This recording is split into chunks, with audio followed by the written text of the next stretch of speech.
Good evening, everyone. I am Squire Drustan Twotrees. I am the Autocrat for this year for Food Fight 2022, and it's my absolute pleasure to bring you this programming. We have never done this before, but we really wanted to reflect on the history and the culture that has led to this fantastic event with three of our earliest founders and earliest organizers of the event. So to start off the evening, if our panelists would be kind enough to introduce themselves, although I don't think many of you need introductions. Is there an order you want us to go in? Nope. Dealer's choice. Hi, my name is Ben. I am an Amtgarder in New Mexico. In Amtgard, I am Randall. And hello, hope you're all doing great tonight. I'm Francis, also an Amtgarder in New Mexico, and preparer of feasts. Good evening, I'm Jason, and Amtgard go by the name GoldCrest.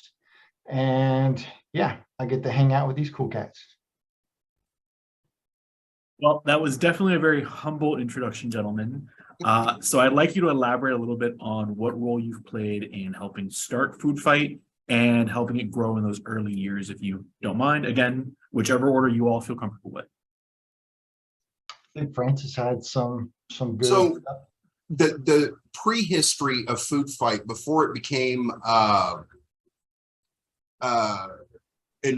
across all the kingdoms in Amtgard is at the time Dame Caliana and at the time Squire Annabelle Lee, trying to foster some goodwill between some parks, hosted a tournament, and the entry fee was canned food, dry goods, things like that. And that's kind of where the basis of Food Fight started. The following year, Iago and I, we wanted to continue the Food Fight thing. We also tried to really kick in the Toys for Tots / Coats for Kids. So we opened it up quite a bit and we had a lot of fun doing it. And it was the year after that it became official. And from there, I get real fuzzy on how it became an official thing other than doing, I think, 8 or 9 of the feasts. I think I'll jump in real quick, Randall, if you don't mind, because I think that's a really good lead-in. Because what happened about the same time, really, I think it was right following Francis's and Iago's first year, maybe getting ready for the second year. There was a Circle of Knights mini for Dragonspine, and we had been brainstorming what Circles of Knights could do other than talk about candidates, right? And they grew into a much better thing about that mindset. But we were really bashing around just kind of what other projects are out there that the Circles of Knights could try and demonstrate that, hey, we still have value, and it's not just about the club and who gets to join the club, but it's about really trying to demonstrate the character and values and things like that led us to being knighted, but then also set that tone for others. And we talked about stuff like providing electronic copies of the rule books. I can remember Glenolf was talking about that. Sorry, I get kind of visual when my poor memory kicks up, but I remember Glenolf had talked about maybe we could provide electronic copies of all the rule books and stuff like that. Because remember, this is 13, 14 years ago that this conversation was going on, right? So we were looking at all kinds of things, and on that, we really were focused on, okay, what can we do as a Circle of Knights? And if I remember correctly, Randall spoke up and said, hey, because we started talking about Toys for Tots and food charities and stuff like that. It was at a Gathering of the Clans meeting or event, and kind of what could we do that would have early interest and get some momentum going that the Circles of Knights could get behind. And that's when Randall spoke up, I think, and said, hey, Francis and Iago are already doing this food thing, and it's right around the corner. Maybe we could support it and see what we could do.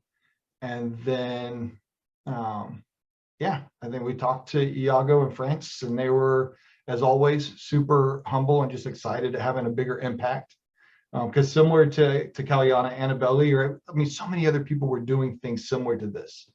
And so if we said, hey, let's all try and demonstrate what, again, and I'm focusing on the circles of knights because that was the initial idea that lasted all about a year. But we wanted to say, hey, if everybody's doing this, what if we organized our effort and made it almost like a holiday where, hey, this is Amtgard's time, right? And we showed how, the local parks could really build together, because in my mind, and, over many an adult beverage, I'm sure at events and water and everything else, when we were solving the world's problems, we were really looking to see what we could do to perpetuate a sense of Amtgard as a whole. And so this was kind of one of those side pieces. And so that was kind of what started the conversation going. And then I'll yield to you, sir. What holes are we missing? I recall the Knights meetings because we had a little bit of a tradition in Dragonspine in the Knights Circle of trying to find some community service projects for the local chapter, which was then the crown seat of the kingdom, to do some sort of community service to improve the name of Amtgard in the community, because we knew that we relied upon community goodwill for locations, for rentals, for sites. So there's a little bit of selfishness there, but we were also trying to give back. And I can't remember, I remember it was something that was very much like an Azrael Jade and a U conversation. You were talking about what can we do as a Knights Circle other than talk about candidates, exactly that. But I remember that first year when you were spearheading that, it turned into what, a 6 or 7 kingdom event before the following year when it went Amtgard wide. Is that the way that we did it in staggered years? Kind of who we could lean upon, right? Yeah, proof of concept. Once we proved that it could be something that would work, all the other kingdoms the following year came on board, and we very quickly had every kingdom involved. And then I think it might have been the year after that that we moved it from a weekend event where we were doing a fundraiser to a month-long event for the month of September, which was also a GoldCrest target. And for the reasons that Food Fight says that September is important, because it falls in that gap when food banks need the most help. Logistically, it just worked out because, I mean, hey, we want to do our thing in August. Hey, we want to do our thing in 2 weeks. Hey, we want it. And yeah, so it was like, fine, we'll just do September, I think was the conversation, and figure it out, but you got a month. So yeah, so but yeah, so then we went to a month, and then we really pulled well, I shouldn't say pulled, I think we shoved Francis into the kitchen. And that's where he and his Rockstar team really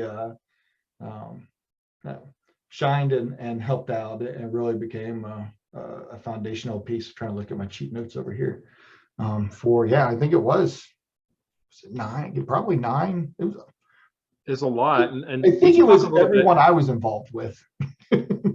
I assume people listening to this know what Food Fight is, so they might, but if not, they might be a little confused about, we're talking about a feast that Francis is cooking, we're talking about a food fight, what do these things have to do with each other? And so that might be something, I don't know, Robert, if you want to talk about, or Jason, the feast, what's the point of that?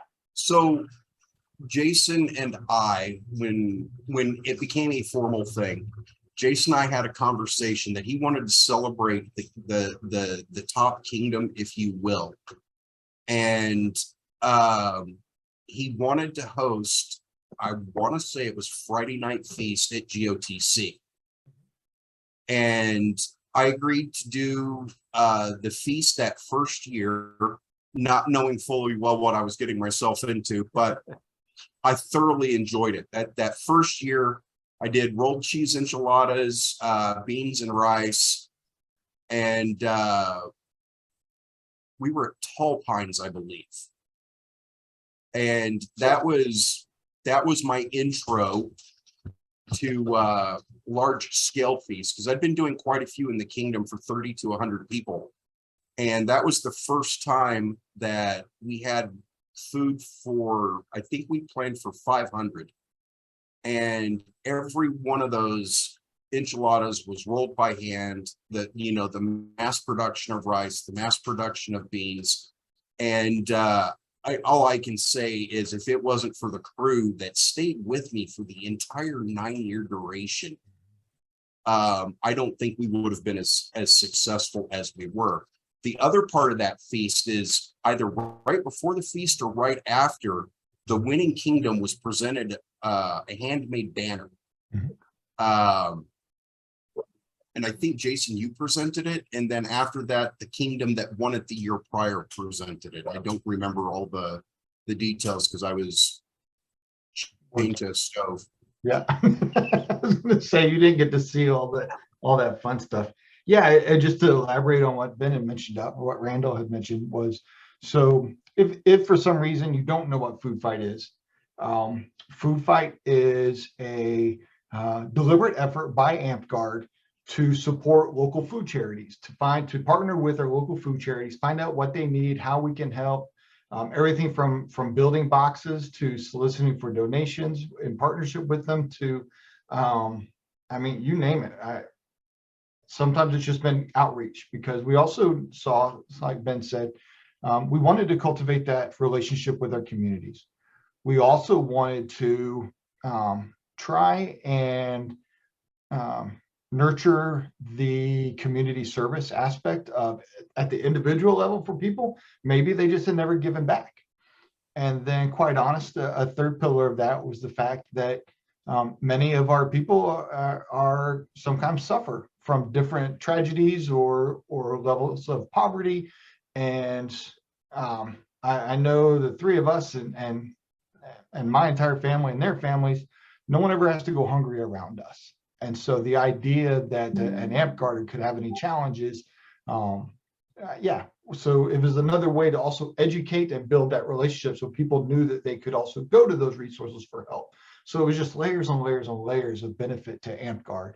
Like Ben said, and selfishly, there was I guess the fourth tier of Amtgard can do things together. Yeah. Like for so long, it was a competitive, and Food Fight was competitive by nature, because that's an easy way to get interest.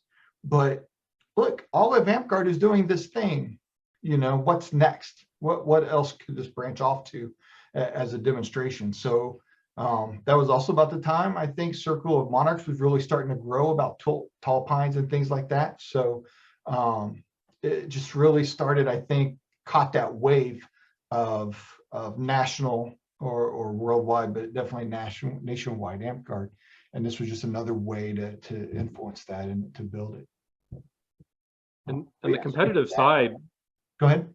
the competitive side, if I can jump on that one, we had to do some work on that, because we wanted the competitive part of it, because it was a real fun sort of, we can raise more food than you can. We're competing for charity here, but we needed to figure out, well, how do we track all this stuff?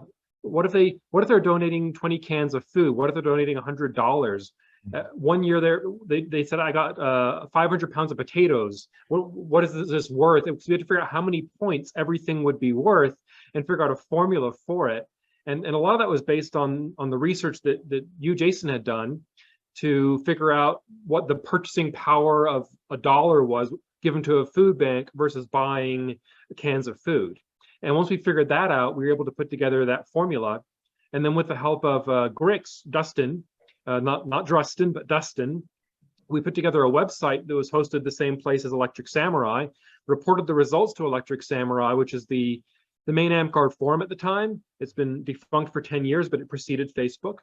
And then it would have these little cool charts that showed each kingdom, like how many points that they had earned from what they had raised and donated to local food banks. So we're able to do this year after year and figure out the competitiveness of it, and see that almost like watching election results or something coming in at the very last minute of midnight, seeing all these points coming in and which kingdom's going to take it. So it did have a competitive aspect, but the thing I really like about that competitive aspect is it, at least the time that I was watching it, always felt really friendly and cheerful. Like people knew that, yeah, we're competing, but we're competing for a good cause. So we're not going to be too salty about this. Oh yeah, because we'd see like people would do I don't want to say Etsy or eBay, but they would do online auctions on Facebook, and it would be people, they were, hey, I'm going to draw a persona for somebody, or I would draw art, or I would make somebody something, and it'd be someone from another kingdom that would be bidding on and winning, even knowing, in good faith, because it was not only the opportunity to get a prize sometimes from a great artisan or volunteer, but also, you're supporting Food Fight. So it was like that, or both sides of feeling good about it, and regardless of the kingdom, because it went to something good. But yeah, the math was always a pain for me, because I mean, like we thought we had it figured out with cans and dollars. And like, okay, that's kind of fair. And then, like you said, yeah, next thing you know, Central Texas is like, hey, we pulled potatoes and we've got this many pounds of potatoes. Like, oh crap, how do we do that? And then I think Cat and Change from West March a couple of years later is like, hey, we got someone to donate a bus to the food fight or to, and we're like, anybody got any ideas how we do that math? I mean, does a bus win? I don't know. But like Amtgarders, man, every year, you know, and tossing it back to France is just like every feast, you know, it got better every single year. And just, yeah, on the banners for a while we were soliciting, well, I ran it, we would solicit a banner for the winning kingdom. And then we would also, after a couple of years, we got to where we would hang up all the winners' banners there in the feast hall at Gathering of the Clans, which I thought was always just amazing to see. And again, that little bit of camaraderie, yet competition, just always like, you know, why isn't my kingdom up there? Shit, we got to get our act together, you know, kind of deal. And we got to thank Amtgard with the Friday night feast at Gathering the Clans, which was always fun. Coordinating the kingdom reps this year, I can assure you there is definitely an edge of competition in all of this, but I think everyone is approaching it from a very friendly and overall fun perspective. It's so nice to see that spirit of camaraderie and community has been central to the event since it started. And I have to admit, even though it's the beginning of our panel, the three of you seem to just genuinely be such good friends and so well invested in the well-being of this event that it really is touching to me. I definitely want to dive into how the event has changed, but before we lose this tact, because we're talking about our community here, is there anyone else that you all want to shout out from the beginning of the event, the history, any unsung heroes that may or may not have gone missing? Part of the reason I'm asking this is, although it's a fantastic resource, the Amped Wiki is an imperfect one. And just like Sir Francis was sharing before, we've lost two names that I'll go on myself and try and rectify that fact so that they are appropriately recognized. But who else throughout the years deserves a shout out? So sorry. I want to throw out my feast crew out there because, like I said, I had a running crew for 9 years that always participated. One of those was Annabelle Lee, Jubei from Burning Lands, one of my squires, Kira, Teresa from California, Bill McCamley. Whether he was in office or out of office, he was always there. Gwen from Alaska, Natasha from also from New Mexico. She probably ran my front of house perfectly. I mean, she had all the servers online, on point, and all I had to do was make sure the food prep happened and got it online in a timely manner. That whole crew, and I know I'm missing people. Miranda. Also Miranda from Burning Lands. And there were, several that popped in and out throughout the years, but that was my team. I knew I could rely on them. Oh, the other one I forgot, Josh Talby, also in New Mexico. That crew is what made the Friday night feast possible and successful, because we would get the kitchen usually about 2:30, 3 o'clock in the afternoon with a serve time of 6 and had to be out of there by 9, if not earlier, depending on what was going on. So without that crew, that would not have been possible at all. That they, I think, are the biggest reason for the success of the feast itself. One of the most difficult things to do is create a feast that is good, on time, and plentiful. And I mean, every year there's a reason why it never took long.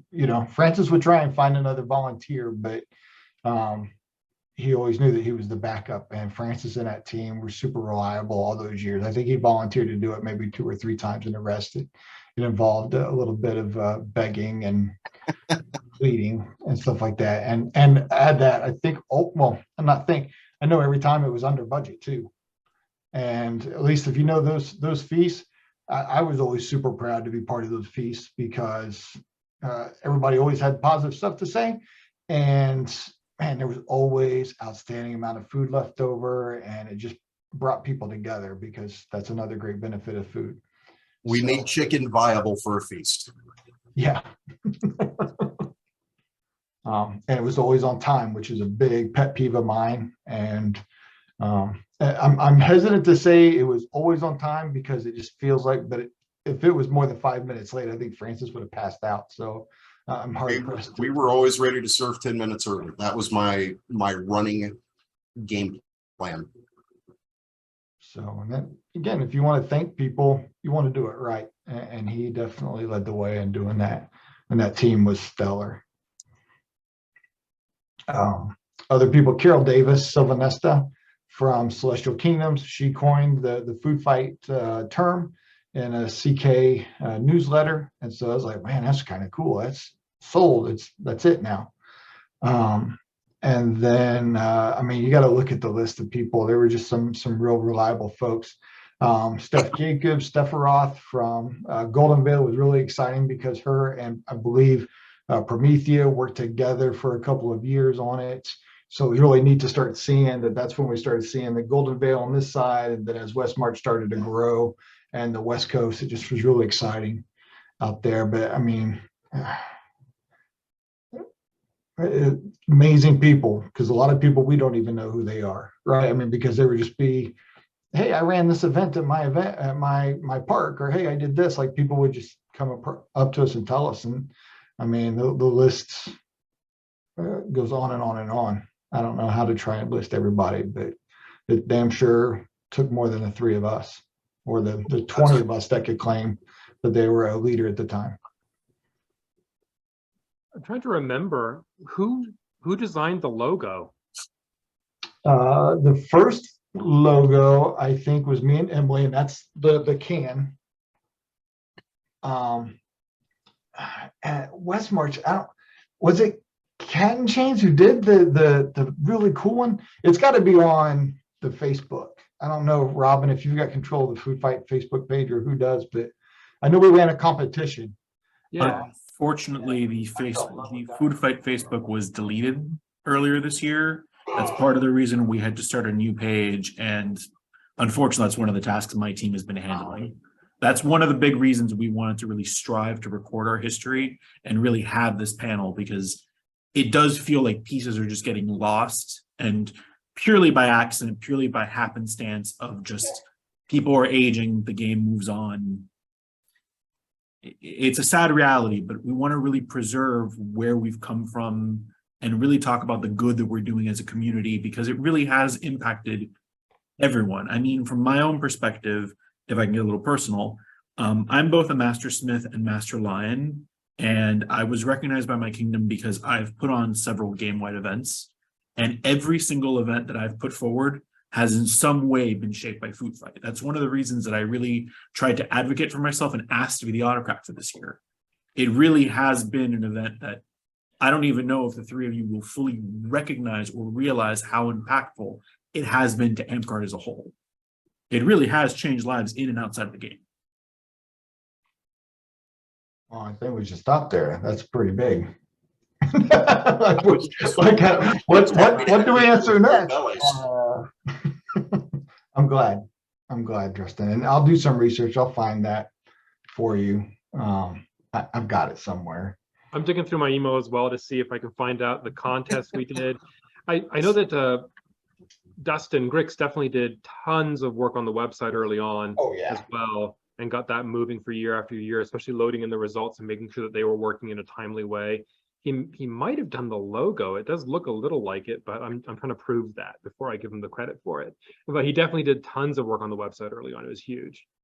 He did. I know he didn't do this logo because when we were having some other intellectual property issues, it was a topic, and I was working with the woman who had done it for all the documentation and stuff like that. So just because she wanted to make sure that she was protected and that they were protected.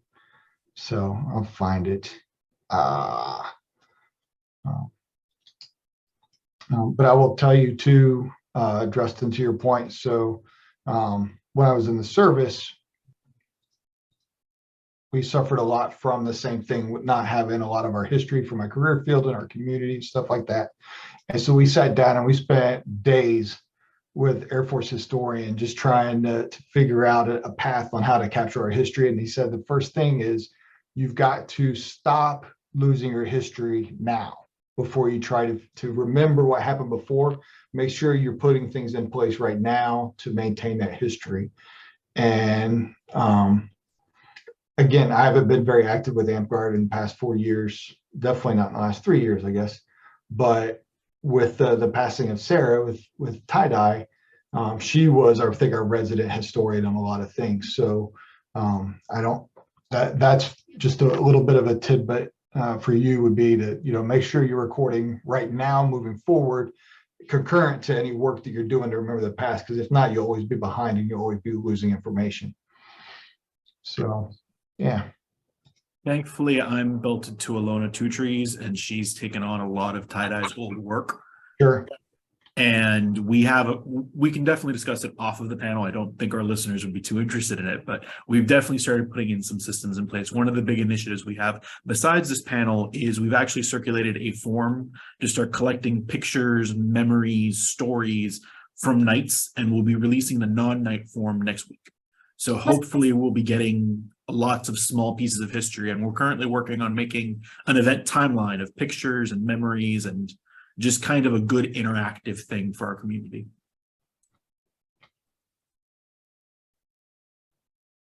But before we get too far into the weeds on this, we've talked about a couple things. I absolutely have to ask about the bus. I don't know if it's anyone's favorite memory, but what are your favorite memories of this? You all have been so closely associated with this event for so long. What has stood out in your years of service? What are the things you'll never forget about? And I'm sorry, someone's going to have to tell me the story of the bus, because I tried to get Kat and change for this panel, and unfortunately, I never heard back from her. The bus, it's a short story. Mostly it's that the kingdoms were competing year after year, and then suddenly Westmarch comes in and raises tons and tons of stuff. They had some people that were, I think that they were, if not professional fundraisers, it's what they did, is what they focused on with their skills. And they managed to get this bus donated, and we tried to work out how the points would work for it. But basically it meant that I think Westmarch won back-to-back years by commanding leads because of the value of everything that they were donating. And I believe that the bus was donated to a food charity so that they could use it for transporting things. So Yeah. it was mostly the story of Westmarch going big and the rest of us going home. Yeah. She got an excavator at one point too, if I remember correctly, and the owner of the excavator donated it to an organization in California in the name of Food Fight. And that was a couple $100,000 right there. It's kind of hard to compete with that. Yeah. Oh, I've seen the numbers. Some of the past years are absolutely astronomical figures. I'm in awe of what's been raised by some of the kingdoms in the past. Well, get to it, Drustan. Oh, we're trying. Believe you me. We have 21 kingdoms participating, as well as freeholds participating individually. And we're really hoping that this year's special. But Nice. enough on all that. I want to hear stories. What has stood out to you all? What are the things that have colored this event in your memory? What are the things that really stand out to you and you think of first when someone says Food Fight? I'm going to touch on one. This goes to 2012. Dragonspine had got its butt drubbed the year prior, and we had determined we weren't going to let that happen again. So a handful of us in our infamous wisdom decided we were going to do a garage sale. And we had in our house, Annabelle Lee and I had everything from the garage sale in our living room, in our basement, on our carport. I mean, just overloaded. And then the morning of the garage sale, we toted it all across the street to a parking lot that the owner had agreed to let us use. And that year, Roadrunner Food Bank, who we ended up, which is where in Las Cruces where we donated it to, we got a special plate from them, and Ben posted it in the Food Fight panel chat. And in 2012, Dragon Spine, the Kingdom of Dragon Spine, provided the Roadrunner Food Bank with just a ton and a half of food, just over a ton and a half of food. And that's not even counting the cash that was raised for them, and some of the other stuff. I think we ended up with a radio station in the parking lot with us at one point. I mean, it was just unreal. And the amount of people that came together to make that happen. I think that's one of my most formative memories of the food fight itself, outside of the feast. Nice.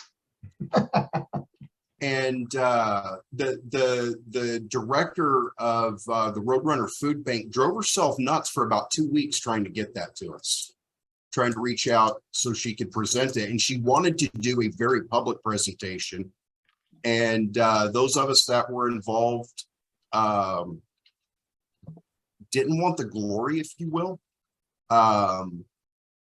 So she snuck over to the park one day, I believe it was, and delivered it to us. Nice.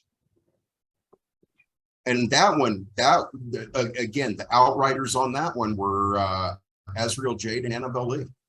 And I mean, they cracked the whip and hit people with cattle prods when needed.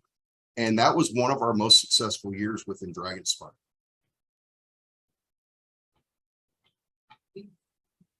Tons of work though, so we never did it again.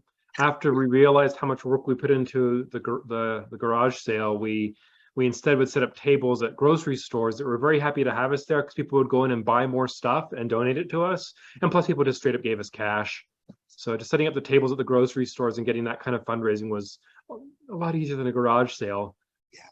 I still occasionally see the pictures come around of, because I think Charles's son Court was what, 11 then? 12? Yeah, if that. So I occasionally see those photos of him roll around Facebook. So that he would have been between 6 and 12 at that time. Oh wow, yeah.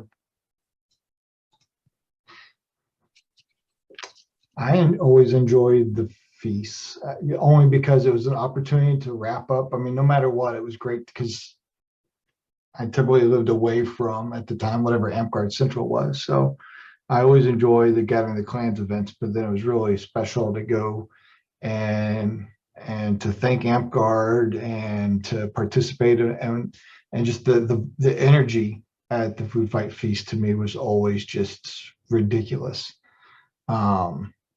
Everybody's so positive and excited, and we'd have the banners hung up, we'd be handing out the buttons, and everybody'd be eating and cutting up. And to me, those are the best opportunities, just seeing everybody together, cheering on, talking some smack, but for the most part, really just excited to be there and fellowship. It was good stuff. I'll agree with something you said earlier, Jason, that the scene in the feast hall, when we have all the banners of the winning kingdoms with the years on them, it's like a sporting event, right? Where you're seeing all the previous champions. It's such a good feeling. I would agree with that. I do have a memory of being at a Feast of Mars, I think it was, and it being very late because it's midnight is when we're reporting the final results, and I was frantically checking my phone to see if Dragonstone was going to get in their numbers while I'm halfway across the country. So I have that memory of Food Fight, but I'll agree that the banners are the big one for me as well. The midnight Eastern time. I mean, it says something there after the first couple of years when we had to get that serious about it, because we would be watching it to the very end. And hey, reminding reps, you've got 1 hour to get your stuff in. If it's not here by the time we post it, midnight Eastern. I don't know how many times we'd have to remind people of that. Midnight Eastern, and teach people how to read a clock. And sure enough, it would always come down those last couple of minutes. And then it was usually a quick email, and then I would go to bed. Well, I know several of us, I would say in the middle years, keeping track of where everybody was throughout. Would make some literally last second donations. Trying to push for the win. One of those years, and it's jokingly one of my sour grapes moments is when Golden Plains beat us, because someone else caught on to what we were doing and they dropped a very large donation last minute. We just couldn't catch them. Their banner looked nice too. Is that one that AJ made? Is that why you remember it? I think so, because their banner is like black and red, right? Yeah, it was like a gold phoenix in front. Yeah, and yeah, that banner was I remember really because good. it had pattern fabric, which was her thing. She can't help herself. I know. Well, I can definitely confirm that the crunch until deadline component is definitely still very much a thing. It was a thing when I was Kingdom Rep a few years back. I'm hoping it's not a thing this year, but I am probably going to have my hopes dashed on that one, I'm afraid. So I entirely understand where you all are coming from there. I do have to ask, though, having shared these special memories, having seen the event, whether you actively participated in it or not, in what ways do you think the event has changed, grown, positive, negatively? How is it different from what you all started and conceptualized to what we're doing here today? That's a good question. I think that it's fantastic that it is still going on. Momentum is hard, and there's no such thing as inertia in Amtgard except for things that aren't moving at all. And not just Amtgard, any volunteer organization, any organization for that matter. And so the fact that it is going on, it's successful, the fact that you are here running it, and I don't know, Francis, if you're not involved in it either at all this year, but the fact that you're running it and we're just here saying, hey, good job, buddy, is amazing. That's an amazing thing. And I think that's, well, I think it's kudos especially to Jason for putting that focus heavily on trying to recruit people into the organization, into the Food Fight organization, train them up and have them ready to hand off. Because I know that that was always your mentality, Jason, that you wanted this thing to happen, but you didn't want to have to run it forever. And so I think that seeing it still going strong is really wonderful. That's the real positive thing that I would say about it. And something I want to point out that I know that has had prior year Food Fight reps kind of in a tizzy is they saw these huge numbers go up through the early years, and then it kind of tapered off, plateaued a little bit. But during this same time, other folks found their pet projects, very worthwhile projects that they decided to host events for. And so maybe that has spun, been one of the big spinoffs from Food Fight is people being willing to champion their own causes. And with that, the dollar amounts go down a little bit, but I think the other events that are being championed are successful because they have a model to base off of, and everybody benefits within the community itself. So I know I grumbled about it, and this was several years ago. I was kind of grumbling about it, and then opened my eyes up a little bit and saw some of the other initiatives that were going around for incredibly worthwhile causes.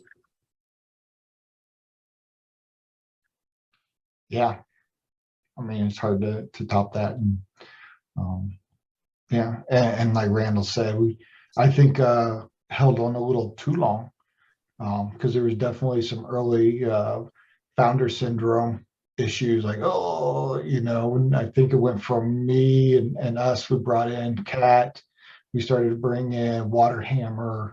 I think there about the same time some craziness started. So that all kind of muddied the waters, if you will. But yeah, I think Randall is spot on. That it's exciting that it's still going on.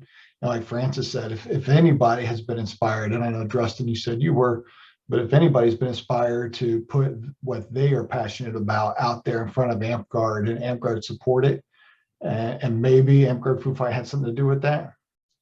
I mean, what better program could we ask for?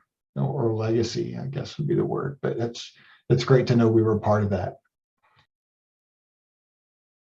I can entirely sympathize with the not knowing when to let go of an event. One of the things that I've helped start up is Amp Pride, with a focus on LGBTQ accessibility, rights, and everything in our game. And having started the event, and obviously not single-handedly run it. I mean, I've had a fantastic team both years that I've been heavily involved with it, but it's still very much one of the things that it's almost felt like a baby to me, and definitely giving it up is one of those things that's been on my mind.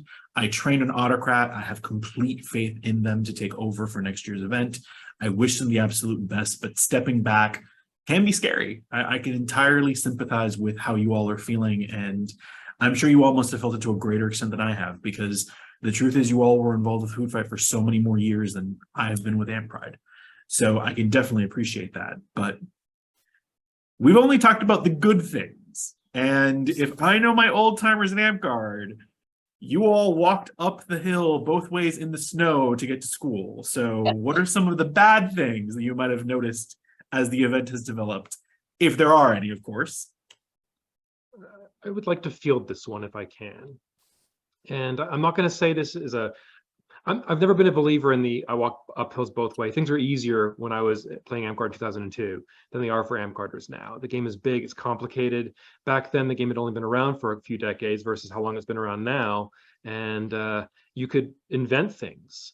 I would challenge anybody to create a social media platform today. I accidentally stumbled into one. I didn't mean to do it. I meant to do something else entirely. And so I don't believe in the uphill both ways. But what I do believe in is that there's some pretty bad people sometimes. So let me tell you that story real quickly. I don't think things like Food Fight happen by accident. And I think that Amtgard needs to and can do a better job of protecting and nurturing these things when they do develop. What I mean by that is that Food Fight was born based on camaraderie among kingdoms, based on individuals, primarily Jason and the team that he assembled around him, spearheading this initiative, picking it up and then spearheading it into an Amtgard-wide organization from where it had been built into the multi-kingdom one that was Annabelle and Kaliana and so forth. But during the what Jason succinctly called the craziness, there were people that weaponized their anger at various Amtgarders, and they used Food Fight as a cudgel. There were lies spread about it, saying that it was an organization that was committing charity fraud and things like that, even though the money's donated directly to the charities themselves. We never handled it. No organization did. But that's a problem. And I bring that up because, again, things like this don't develop by accident, and they don't die by accident either. And so Amtgard can only do so much at the interkingdom level. There are efforts to say that, no, that's not what Food Fight is doing. That's not what the organization is about. But those efforts at the interkingdom level, they can only go so far because Amtgard's interkingdom institutions, especially at the time, only had so much that they could say and do to tell people, hey, stop being crappy about this, you're hurting volunteers. I think it's the responsibility of kingdoms to do a better job of that. That kingdoms need to look at what their people are doing to hurt volunteers and say, you're making the game worse, you need to go away. Because people very actively did go online and spread their stories because they figured that hurting Food Fight could hurt people they didn't like in Amtgard. And they spread some very false stories that were really quite hurtful about the intentions of people that were involved in Food Fight, saying that they were embezzling money, saying that they were committing hundreds of thousands of dollars of charity fraud, saying that they were defrauding Amtgarders to pay for Food Fight. And it was just a mess. It was a nonsense mess. And it's something that's going to stay with me basically forever, knowing that Amtgard kingdoms didn't really lift much of a finger to stop that. They allowed Food Fight to be hurt and not by accident. I'm off my soapbox now. No, I appreciate you taking the time to say that. Because I think that's a valuable point. And I know you wanted to talk about volunteerism here in a little bit anyway, Drustan, but all around, there were a lot of lessons learned. And let me rephrase that. There were a lot of lessons that could have been learned that I hope stuck with a few folks. Because it's kind of like the history, the legacy you're talking about, Drustan, is Yeah, a lesson is only valuable if it's learned. So maybe a few folks have benefited from that. But yeah, and We've lost so many fantastic Amtgarders because of volunteer abuse. I can tell you that every feast, every banner, every pin was donated specifically for that cause. That the three of us, the many people that were behind designing and making the banners,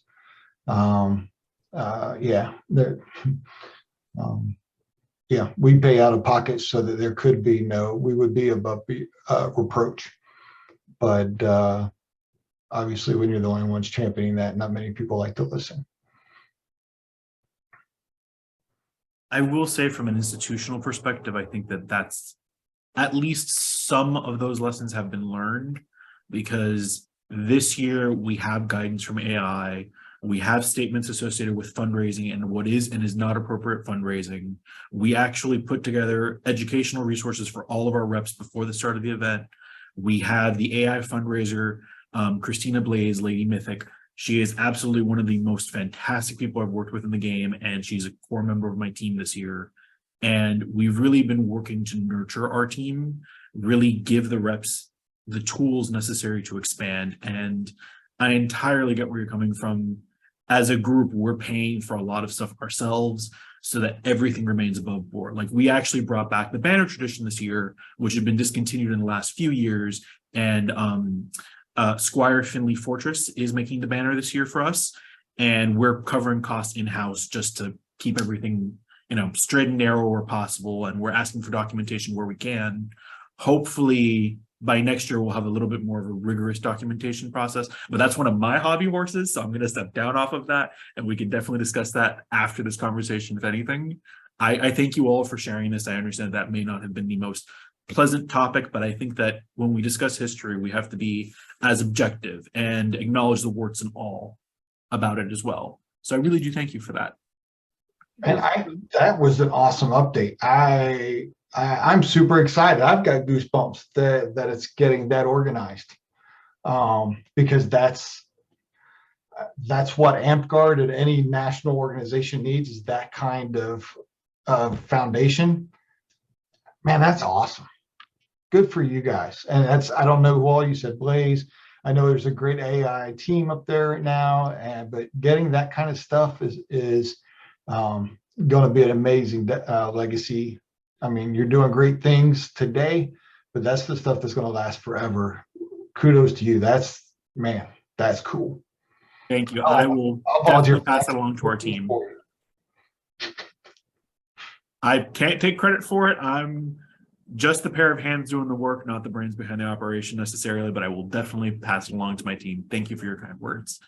I do want to ask, since we've talked about the good and the bad, the last part of that isn't necessarily the ugly, but what would you all have done differently back in the day, knowing what you know now? What things would you have changed if you could have changed something?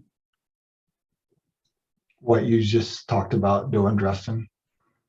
We did it more informal in a lot of ways, and trusted a lot more in good faith. And we got bit for it by some bad actors.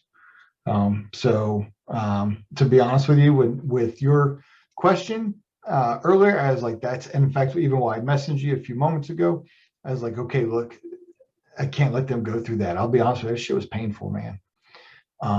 And so to see your friends treated that way is just, it's difficult.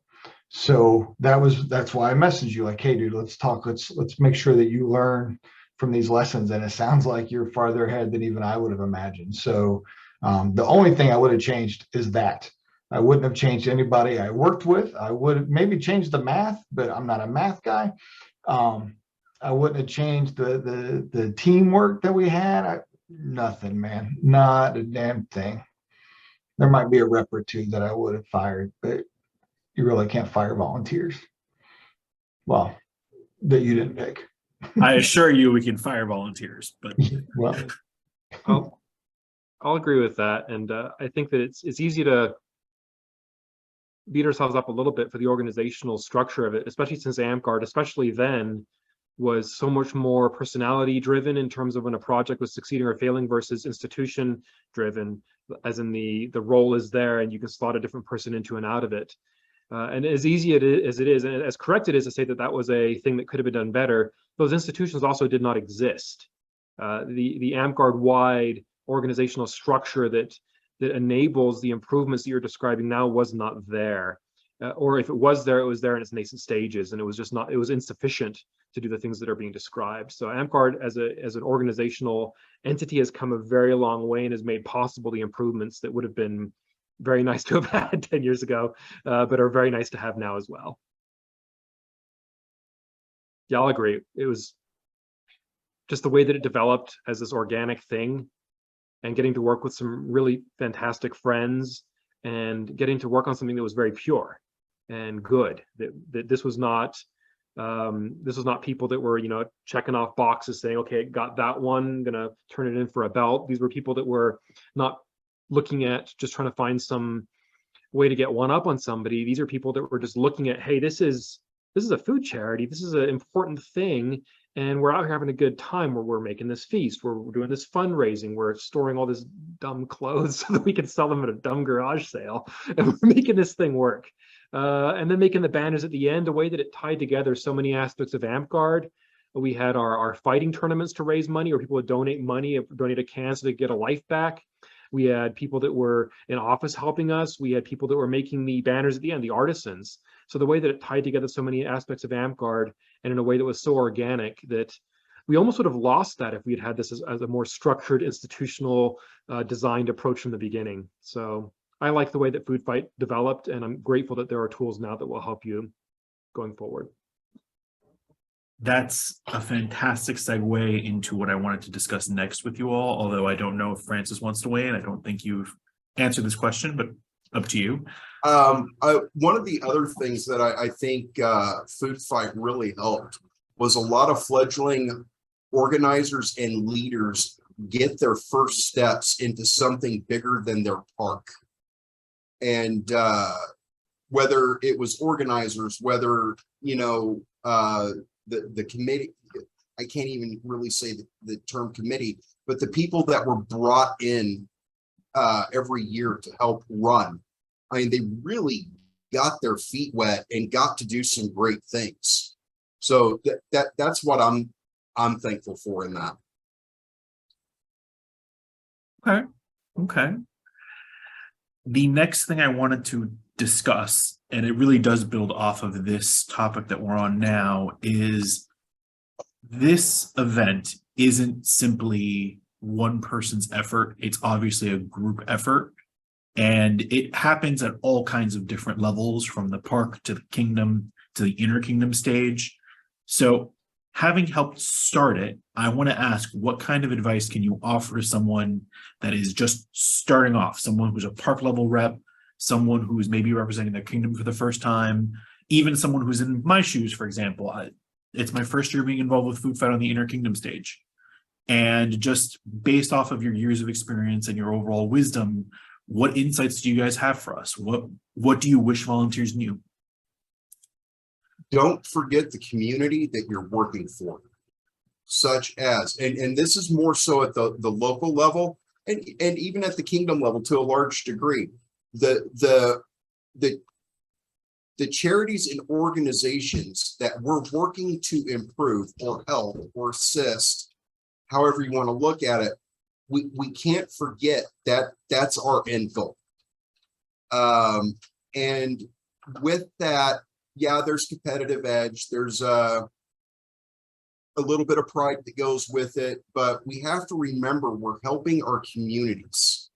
And in so doing, there are side benefits to that as people grow and mature, as parks grow and mature, as kingdoms grow and mature, and as we grow and mature as the leaders. We cannot forget our local communities, our local food banks, our local organizations, that this was all started for. And if we lose sight of that, I think we lose sight of what Food Fight is all about. Cool. So Yeah, biggest ones, again, take nobody for granted. Remember that everybody doesn't have the same resources, and that sometimes, $100 out of one person's pocket may be really less, if you will, of their effort and their devotion to the game than the person who makes their first tunic. So make sure that you don't take those folks for granted, that you do appreciate everybody. And then take a moment for yourself to savor the moment. Look at the accomplishment that you and your team have done and be proud of that. We fail to do that a lot. I think we look for external appreciation, awards, belts, things like that, somebody to give an attaboy, but sometimes you just got to look around and thank whomever you believe in, that the people around you are there and sharing that moment with you and that fellowship. So yeah, those are my three things. And then Randall had a really good one for you, Danny. So very sorry. Yeah. Whether the technology gods are not smiling upon us this evening. From the bottom of my heart, I'm so very sorry. I'm back now. Everything is hopefully stable. Worst case, I have my hotspot set up, so fingers crossed. What did I miss? What advice do you still have for me? Give yourself permission to make mistakes. Absolutely. It's allowed, but I wanted to add two, because I was going to add one, but what Jason was just saying about don't take people for granted is resonating with me. And I'm thinking of one of the fundraisers that the Las Cruces chapter of Amtgard does that's not food fight related is the Renaissance Fair that we do every year to raise money for the local chapter. And one of the traditions that we had prior to COVID ending all traditions was after every Renaissance festival, a crew of us that had organized it and put the work into it would go out to eat somewhere afterwards, just have a decompression. Not even a true debriefing. We would talk a little bit about it, but just like a decompression and kind of a celebration as well with the team that had done the work. And it felt good to have that evening beer after breaking everything down at the end of that weekend. So take time to celebrate with your team.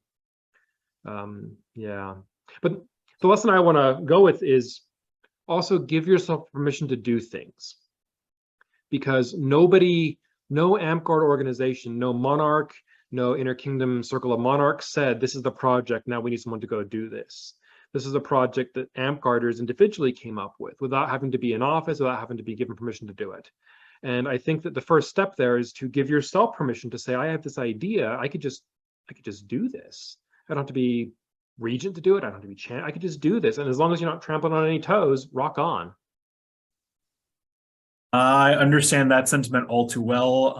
Every Inner Kingdom initiative I've started up until this point, excluding this event, has very much been hey, no one is doing this. Would anyone be upset if I do this?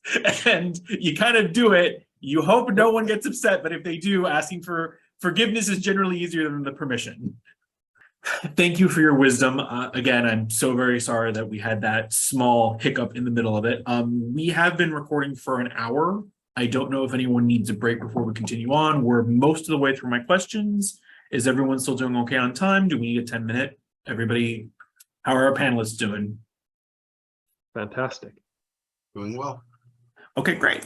So just to continue powering through, we're getting to the bottom of the barrel of questions. Although these are all extremely important, we are slowly getting to the end, and then hopefully we'll open up the audience if anyone has any questions. Since we've discussed advice in general, and I know that we've circled the topic, if not necessarily addressed it in so many words, I want to ask, what are your overall personal thoughts on service within Amtgard, and specifically as it pertains to our game compared to other games, because it really has a very prominent role within Amtgard. And I've heard it said that service is the spine of Amtgard, everything else builds out from it. Unlike other games that the core is imagination or other elements that generally fit into a LARP. What are your stances on that? Look, I'm a service monkey and a leader after. I do believe that service is the cornerstone of the game. Yeah, we all like to get together and hit each other with foam sticks, dress up in funny clothes. That's what makes Amtgard what Amtgard is. But without the volunteers, without those that are willing to commit to service, whether it's elected office, whether it's picking up trash at their park or doing bigger events, without those folks, we don't get to have our big events or even our smaller events where we get to meet up with our friends, family, and dress up in our pajamas and pretend that we're these fanciful wizards or these excellent warriors or these William Tells. And without that service, the game isn't fun because somebody has to do something other than just swing stick. Amtgard needs to stop being so willfully ignorant of the work that it takes to make Amtgard work. And what I mean by that is there are people that travel to an event and exhaust themselves at an event working for others, and they may get an award. They you know, in a perfect world, they would be recognized, they'd be awarded. Perfect Amtgard world, if you will, and everybody would celebrate them and thank them, and they would go off and do good things. What we as a world need to do, and what Amtgard I think needs to do, is practice more and instill a more informed population in how to care for themselves, and find that right balance. Steph Roth earlier, Steph Jacob on there mentioned, you know, how not every event out in Crystal Groves has a feast. That should be okay. They do it as a cost-saving measure. They look at other things, and we need to look at that, I think, as an organization, and realize that things cost money. And if it's not paid for in dollars, it's paid for in blood, sweat, and tears.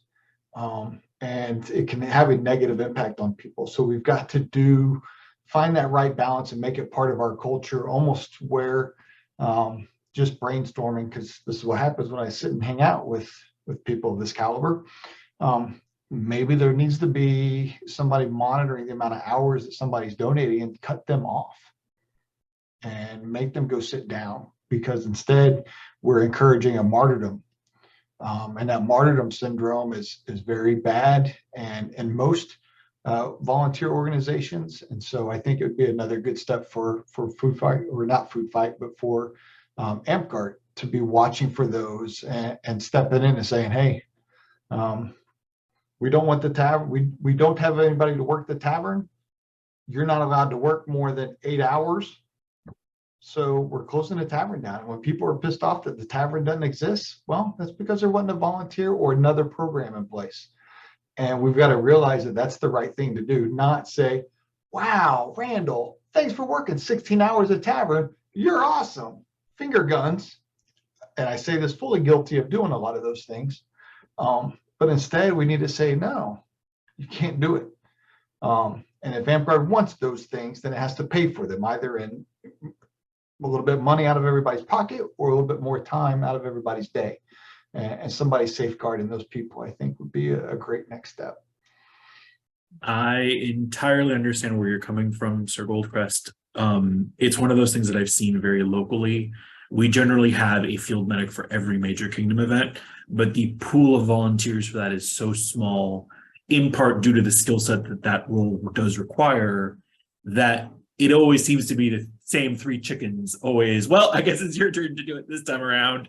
And with only 3 people covering an event that might be 150 plus, you don't sit down, you don't really get much of a chance for it. So I definitely understand where you're coming from with that. Have you ever looked to see what it would cost to rent an ambulance for the big fights?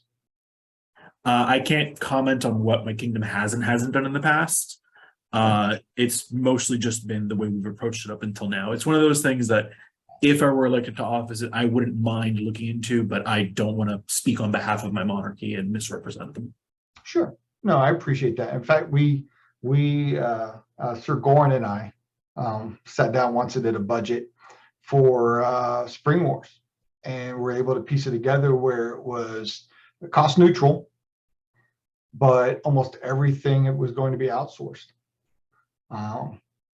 And that's incredibly impressive. I'd like to hear about that sometime after this if we can. But I mean, it's just the kind of things that are we willing and interested or paying for that? But we focused a lot on how do we get other people to pay for our Amtgard instead of us paying for it with our money and our time? So yeah, I'm always happy to talk about that kind of stuff. But yeah, I would encourage folks to look at it. Francis hated it, but I loved the fact that I would always nudge him to go down and get pre-fried chicken. But it's chicken at Amtgard, which historically doesn't go well. But then also he didn't have to worry about doing all the frying. He could focus on the other aspects and the sides and stuff like that. And that helped us out. It cost a little bit more, but we also never had anybody complain about undercooked chicken. So, you know, however many years, I think he did that for five or 6 years. Not many feasts can say that with 6 years feeding a couple hundred people of chicken, that none of it was ever undercooked. But you know what? We did, and it only cost us a couple extra bucks to do it. So that's the kind of stuff that I think Amtgard needs to start looking at itself in order to really advance itself. We're a national organization. And oddly, you bring that up because I was really trying to get away from fried chicken for a while. We did it for 7 years. But when I started looking at the cost of ingredients and time, it was far more cost saving to order, you know, however many hundred of pieces of chicken that I needed to order from Albertsons. It's I mean, they have it down to where they're at the time they were doing it. The last time I ran it, it was 79 cents a piece for chicken. I can't cook chicken that cheap. And that's buying the chicken, a whole fryer, breaking it down, everything else that goes with it, the oil and all the other good stuff.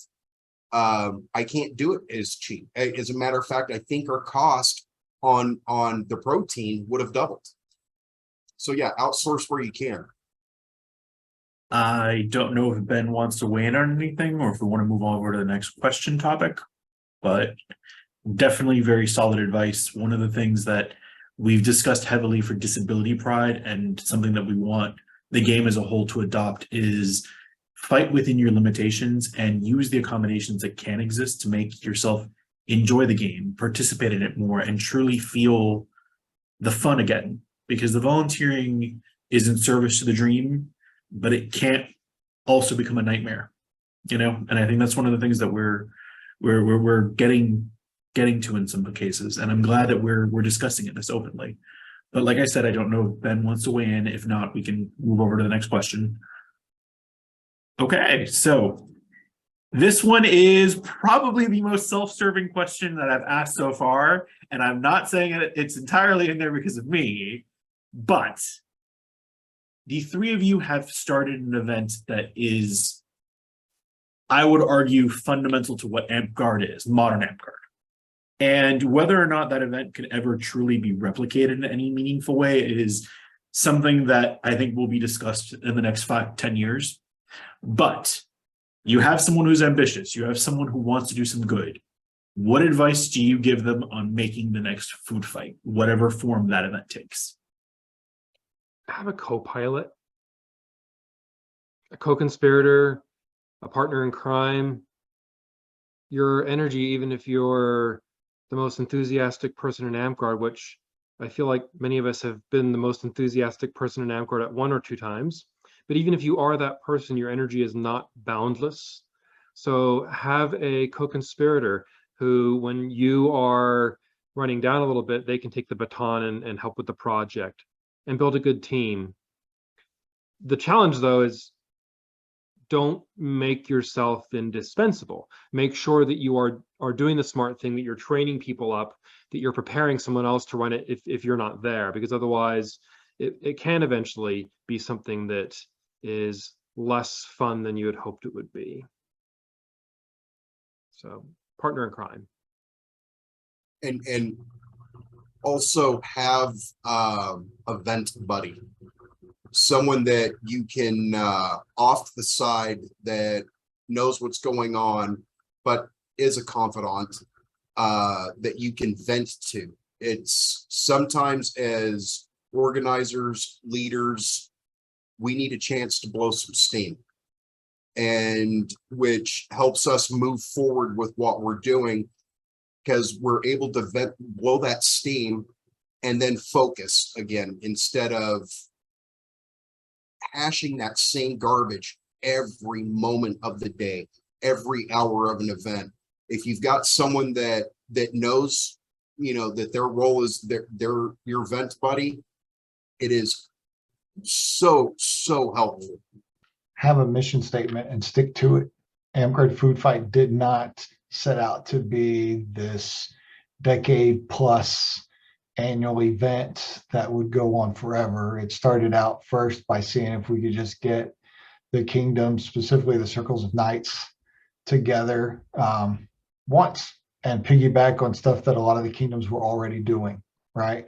Based off the cooperation we were seeing. There were Burning Lands and Dragonspine already in El Paso and Las Cruces. And then it went from there and grew like organically, like Ben was referencing earlier. If you set off and say, I'm going to come up with the next food fight, you will fail. It needs to be, hey, this is something that I'm passionate about. My folks, the people around me get passionate about it. And you take that next step. So know what your mission statement is. Like I said before, right? We wanted to bring the kingdoms together, starting off with the circles of knights, right? But we wanted to bring the kingdoms together. We want to do some good, some charitable, something outside of Amtgard and spread the word. We wanted to make sure that our own people were knowledgeable about what they were doing and what resources were there for them. And then fourth, really, truly just wanted to take care of folks. And then look at what happened. Then we worked on the branding around it, the competition and stuff like that. Like that all came after we had our plan and what our mission statement was. So start off with that. And then if it's good and people get behind it and it sticks, then great. And then also something that Ben referenced earlier, if you don't have a couple people with the personal power and the social capital that can be your megaphones, be your champions out there, find them. Find them, because if you've got a good heart, there's somebody out there willing to have your good, that want to support you, and they may just be that megaphone for you. The number of times people like to refer a lot to me, Randall, Francis, a few others, right, as the leaders and stuff like that. And it took everybody. And we all had our niches, and we all, got excited about this, and we all advocated to those around us, and that passion grew. And that's how we built those teams and stuff like that. But you find those people that have equally good or better hearts, and get them as your champions, and get them on board if you don't have that juice, if you will. And then before you know it, you're standing on their shoulders and you're championing them. So do that. That's all. Thank you for that. It very much puts a lot of things into perspective. And I think that this entire conversation up until now has really highlighted the grassroots nature of this event, and that it's really just grown into such an incredible thing. And we're approaching the end of the questions I have. We will be opening questions to the audience if you all are willing. This one kind of feeds off of that grassroots notion, and how we've talked about volunteers maybe not being recognized as much as they are. Who are some volunteers? What are some projects that you all are seeing in the game right now that might need the spotlight that this panel can present? Which individuals do you all want to shout out in particular, whether they have or haven't been associated with Food Fight, and what kind of work are they doing now? Who should we be paying attention to as a community? You've got a platform, I'm giving you the opportunity to use it. So You may be the most current person, Francis. For my own part, I've been relatively inactive, except for a very brief period since COVID started.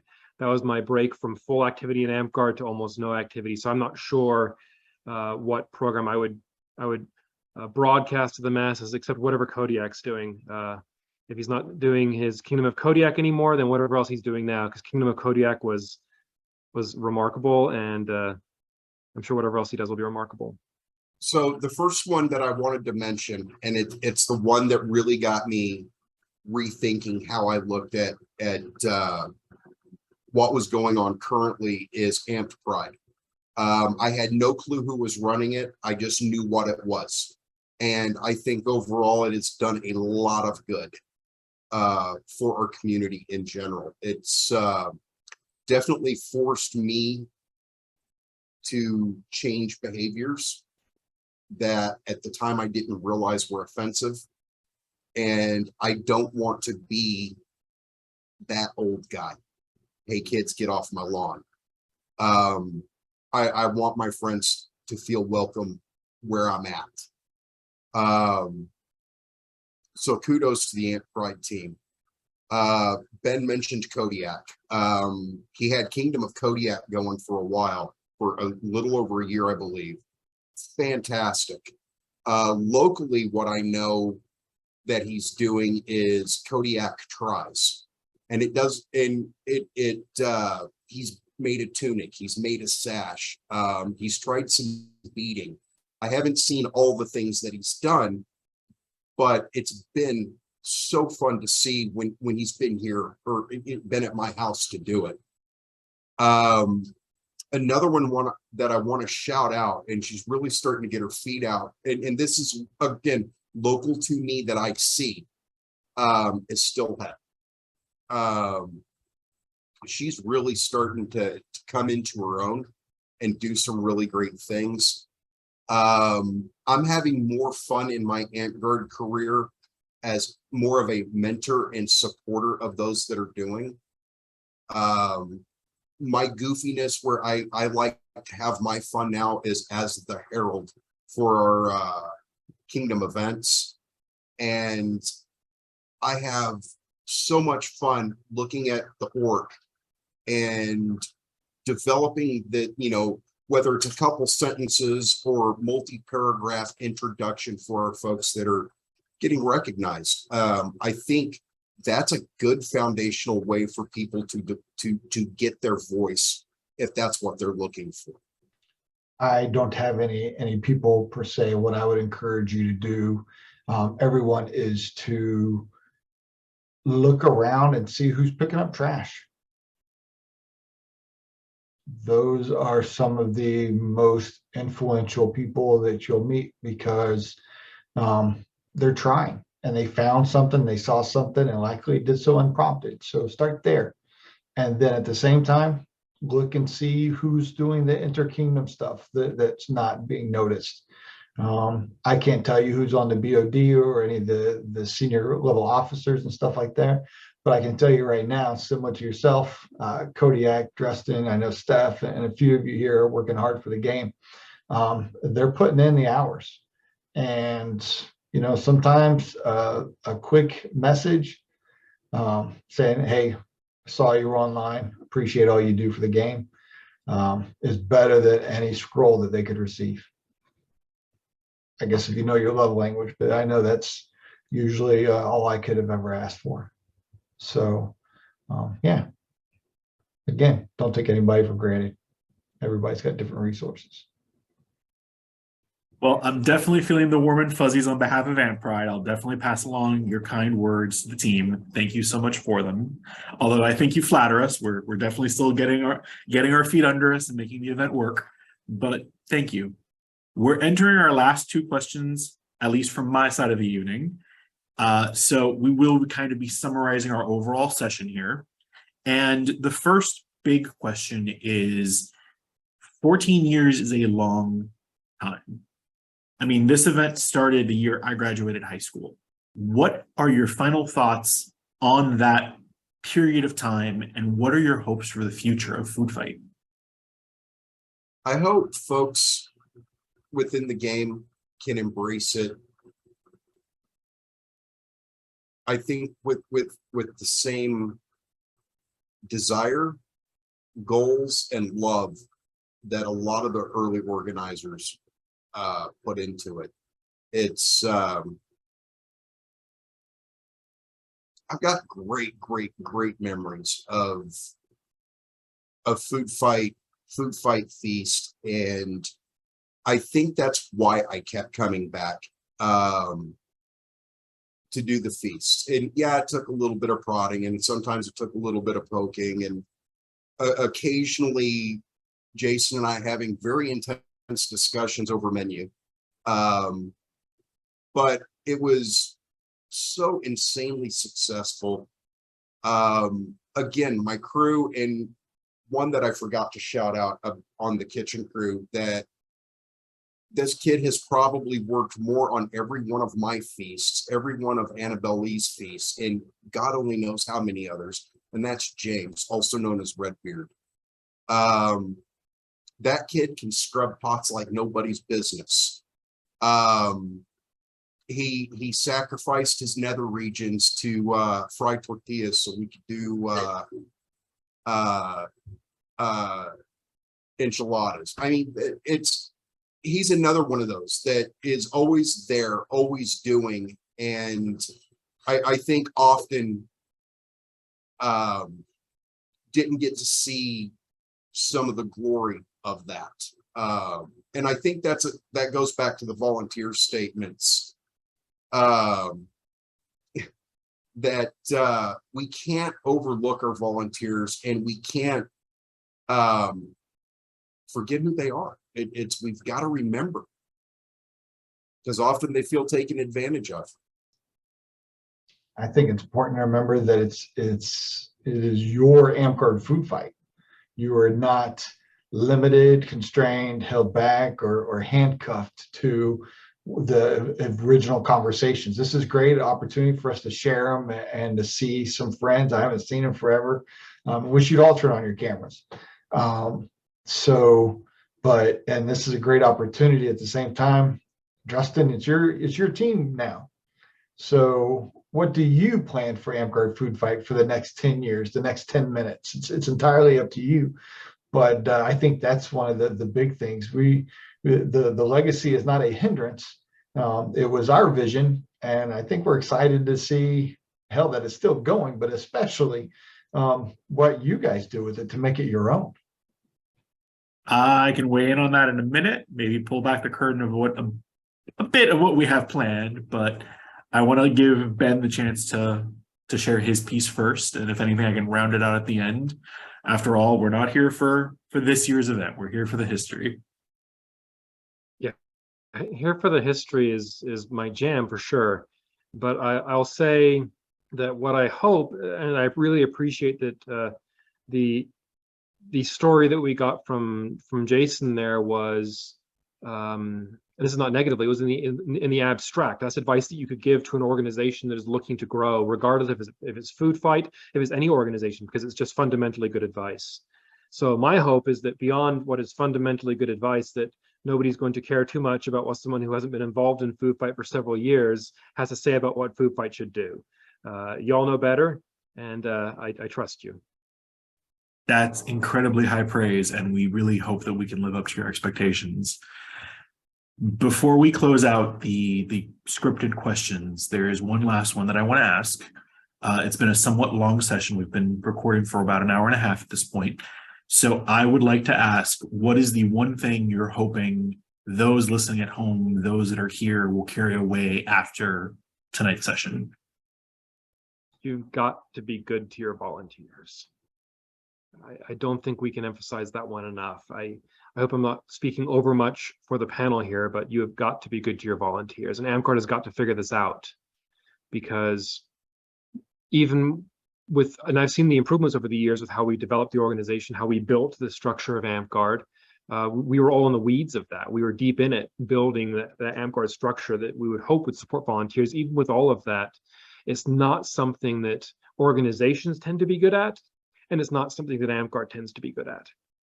And I don't know how much of that is just the way that Amtgard is, because it's an organization that really pulls you in. It becomes not just weekly, but multiple days a week you're doing something Amtgardy.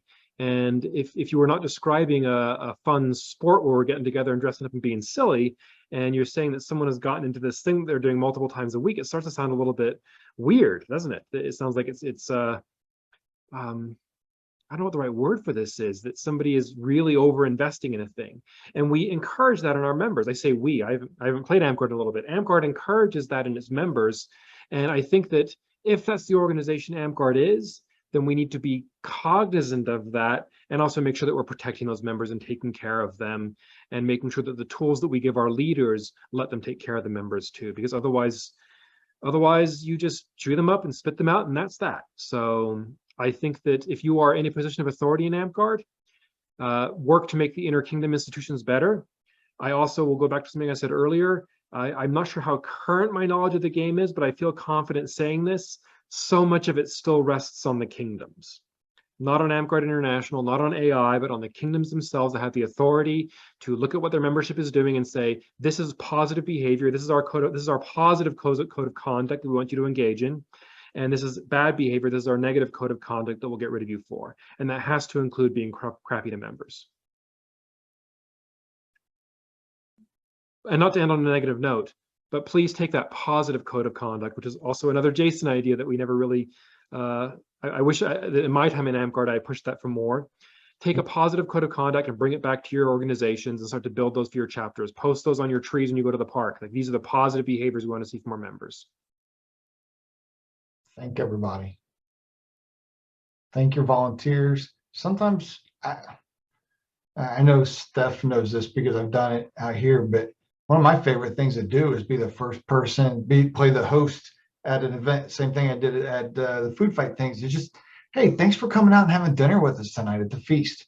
Here, let me, I'll hand you your plate or whatever, but just thanking everybody for and setting that right tone, right? Hey, we're kind to our volunteers because they're our friends. Welcome, friend. We're having dinner, friend. It's all about fellowship and stuff like that.